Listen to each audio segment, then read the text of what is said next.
sim, já estamos no ar aqui pela Rádio Guarujá, estamos ao vivo também pelo YouTube no Ponto P com Patrícia Claudino, que inclusive, assim, eu vou te dizer, quem está ao vivo pelo YouTube já está acompanhando o meu papo aqui com a doutora Gladys, que é Isso. especialista em AVC. Nós estamos aqui, você sabe que eu adoro curiosa, né? Jornalista curiosa, vive querendo saber um pouquinho mais.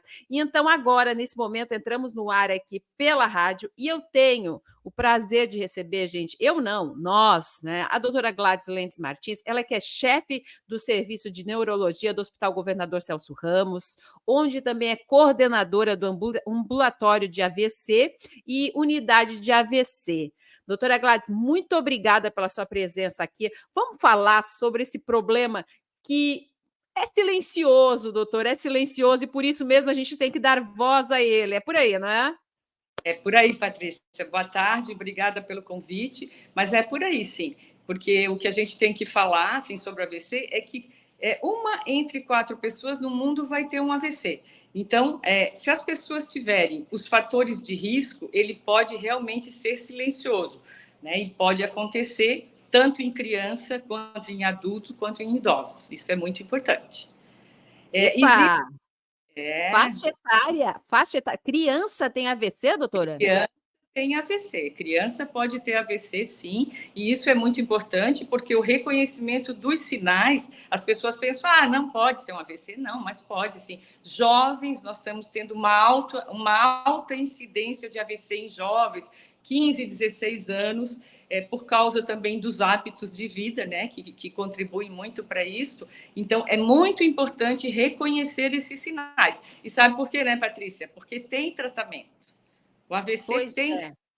é. Então, as pessoas acham assim, que não acomete jovens, que não acomete crianças, que não tem tratamento e não tem o que fazer, que não tem como evitar. Mas tem como evitar o AVC. Tá? Isso é... Agora vamos assim, por partes, vamos lá. O que Vamos lá. provoca esse diacho desse AVC, mais conhecido como derrame cerebral? Aí, o que provoca ele, doutora? Então, os fatores de risco, né, que são hipertensão, diabetes, colesterol, doenças cardíacas, arritmia, tabagismo, sedentarismo, uso abusivo de álcool, uso de drogas, uso de anticoncepcional associado ao tabagismo. Então, os fatores de risco, eles alteram as paredes das artérias. Eles alteram a parede das artérias silenciosamente. Então, às vezes, a pessoa que é hipertensa e não faz o tratamento ou é diabética, ela vai tendo alteração nos vasos. Essa alteração nos vasos, ela pode provocar um fechamento desse vaso, que seria o AVC isquêmico, ou pode provocar, em outras situações, a ruptura desse vaso, que daí seria o AVC hemorrágico. Então, a gente tem o AVC isquêmico e o AVC hemorrágico. O isquêmico é por falta de circulação. O hemorrágico é porque é o verdadeiro derrame, né? Que derrama sangue no cérebro. E Tá? Então, quais são os assim perigosos? Porque eu sei que derrame pode matar. Mata. não, Se for, qual é o que mata? Não, ambos podem matar. O AVC tem uma Tá. taxa de mortalidade muito alta, 10% morre nos primeiros 30 dias. Então, tanto o isquêmico quanto o hemorrágico pode matar. Isso depende do tamanho e do local que ele acomete, do local do cérebro, porque o cérebro tem lugares que são mais silenciosos, né, que não dão muito sintoma. Mas dependendo, por exemplo, se acomete a área da fala, então a pessoa não vai conseguir falar. Se a pessoa não consegue falar, isso é uma alteração muito significativa, certo? Então, isso é importante de a gente saber, tá? Que tanto um quanto o outro pode matar e pode deixar sequela. Tá. Aí você falou da fala.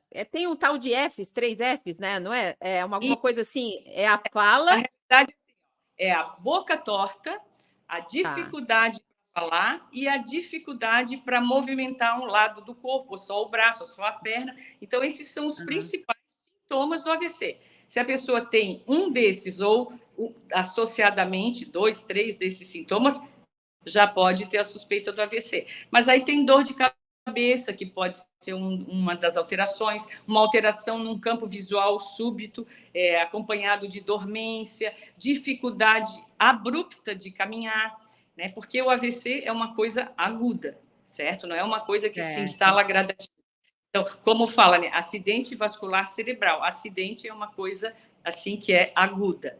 Então, por isso que é importante a gente saber diagnosticar. Até criança hoje, né, já entende, já vê aquelas figurinhas do AVC e tal, então já entende que boca torta, dificuldade para falar e falta de movimento pode ser AVC.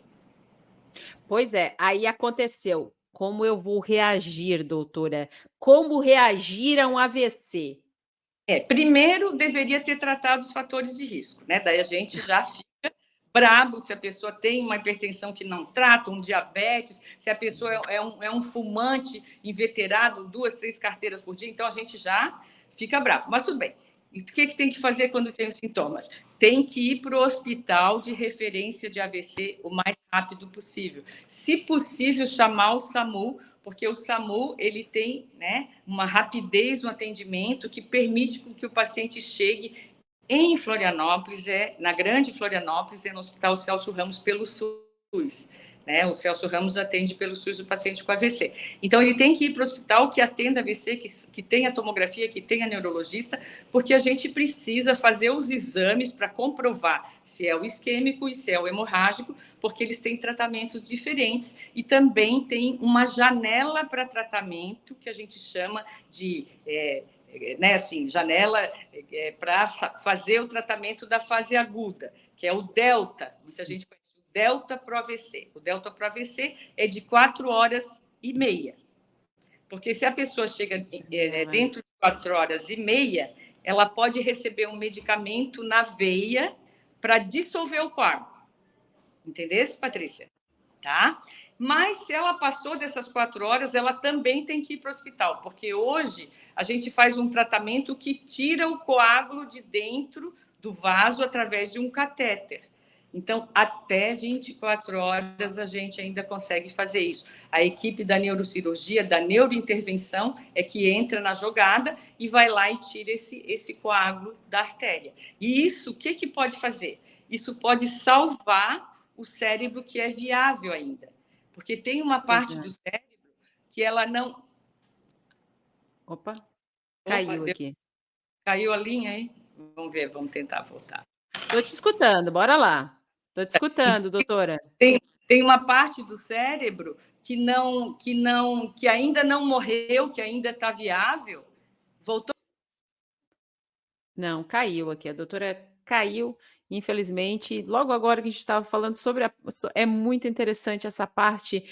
Gente, falando sério, tem muito tratamento, mas a gente tem que saber ser rápido no atendimento. Vou colocar aqui novamente a doutora Gladys. Bora lá, vamos lá. Isso.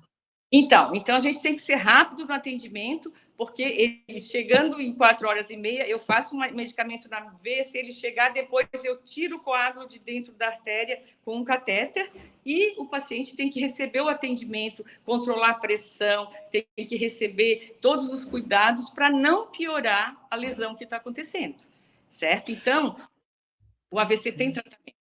Fala. Não, é que eu vi na questão da agilidade, porque você falou a lesão, aí aquela parte onde aconteceu o derrame tem salvação, doutora? Ou realmente, porque eu vi que não sei quantos milhões de neurônios morrem a cada segundo que tu vai, ou a cada minuto que tu deixa de atendimento, como é que é essa história? Porque assim, começa com uma pequena área que perdeu a circulação, e aquilo vai aumentando à medida que o tempo passa. Então, no começo, a gente tem uma área do cérebro que a gente consegue salvar, que é a área de penumbra, que a gente chama, que ainda não morreu, entendeu? Então, se eu dissolver o coágulo, aquela área não aumenta. Por isso, essa rapidez. Quanto mais tempo leva para chegar, menos chance de salvar célula, de salvar neurônio. Por isso que a gente diz, tempo é cérebro. É isso aí, gente. E a gente que está aqui, doutora, a gente que está o tempo inteiro acompanhando, né, e está vendo, o que que a gente faz? É só chamar a ambulância ou tem alguma coisa que nós possamos fazer se a gente percebe que alguém tá tendo um derrame desse, como é que a gente pode ajudar?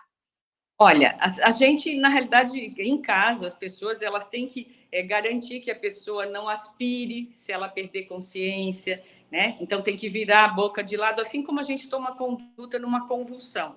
Mas o mais importante é chamar o SAMU, sabe? É 192, porque o SAMU ele já está preparado para atender as pessoas com AVC. Quando for dito que é uma suspeita de AVC, o SAMU já vai atender diferente, ele já vai saber que é o que a gente chama de código vermelho, entendeu? Então, isso vai acontecer. Então, a melhor forma de fazer com que esse atendimento seja feito.